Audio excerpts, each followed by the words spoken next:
करौली वाले आप आए हैं, आपका भी स्वागत है, मंच पे आ जाए।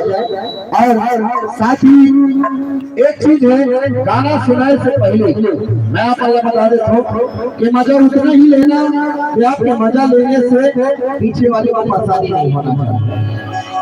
थोड़ा आप लोग गर्म हो जाए, उसके बाद सपेरा बाबू से आप मुलाकात करवाएंगे। एक बार ताली हमारे कलाकारों के लिए लेकर आए हैं कलाकार भाई हमारे सिद्धू परवार जी और माया रानी, आपके साथ होंगे।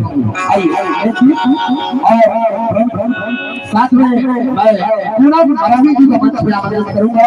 आप कृपया सहयोग प्रदान करने के लिए करें। जो ताली संगीत की मंच के लिए पूनम भरावी जी आप मंच पर के लिए करें।